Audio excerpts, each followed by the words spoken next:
nggak sih, kita ngerasa pengen ibadah kita tuh lebih dapat gitu feel-nya. Nah, hari ini kita bakal kupas tuntas 4 pelajaran spiritual yang praktis banget dari ceramahnya Ustadz Muhammad Yusuf. Coba bayangin deh, Ustadz membuka dengan sebuah gambaran yang keren banget. Allah sendiri yang bilang ke malaikat buat ngebuka gerbang surga untuk hamba-hambanya yang lagi ibadah. Ini nunjukin betapa berharganya amalan kita loh. Yuk kita dalamin lagi pelajarannya. Oke, jadi ada 4 poin penting yang bakal kita bahas.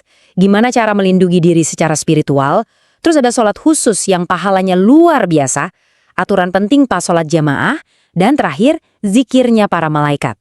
Langsung aja kita mulai dari yang pertama. Pertama-tama, kita lihat dulu nih nasihat dari Ustadz soal gimana caranya kita menjaga diri dari hal-hal gaib atau bahaya yang nggak kelihatan mata. Beliau ini ngomongin soal penyakit, tapi ini bukan penyakit yang ada di buku kedokteran.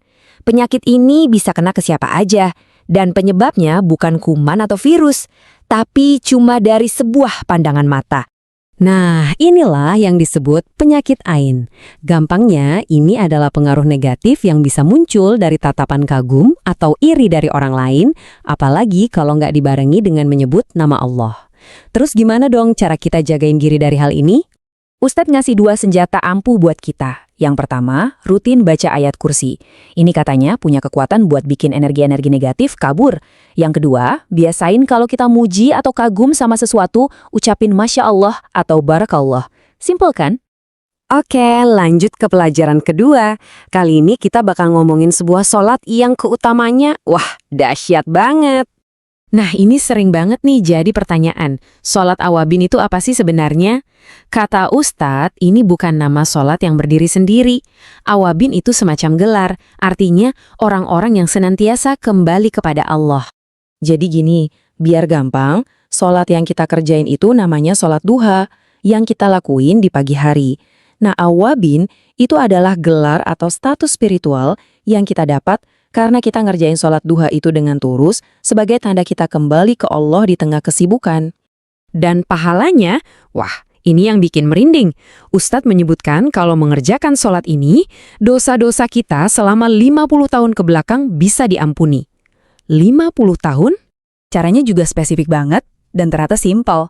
Kita niat sholat duha 2 rakaat. Di rakaat pertama, abis Al-Fatihah, kita baca ayat kursi 10 kali. Terus di rakaat kedua, abis Al-Fatihah, kita baca surah Al-Ikhlas 10 kali. Udah, gitu aja. Oke, dari ibadah personal, sekarang kita geser ke ibadah bareng-bareng alias berjamaah. Ustadz ngasih nasihat yang penting banget soal adab sholat berjamaah. Beliau ngasih 1 pertanyaan penting nih, yang mungkin kita sering nggak sadar kalau ini adalah kesalahan serius. Apa sih kesalahan yang paling umum dan paling bahaya pas kita sholat berjamaah? Jawabannya, jangan pernah mendahului imam. Ini fatal katanya. Setiap gerakan kita nggak boleh lebih dulu dari imam. Nggak boleh sama sekali. Intinya cuma 1 sebetulnya, sabar dan kompak. Tunggu sampai imam selesai sempurna gerakannya, baru kita ikutin. Bahkan pas takbir, tunggu sampai suara Allahu Akbarnya selesai, baru kita gerak. Dan jangan lupa, lurusin dan rapetin shaf ya.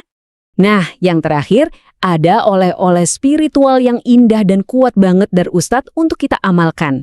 Beliau ngajarin kita 1 zikir spesial yang dikenal juga sebagai tasbih atau puji-pujiannya para malaikat.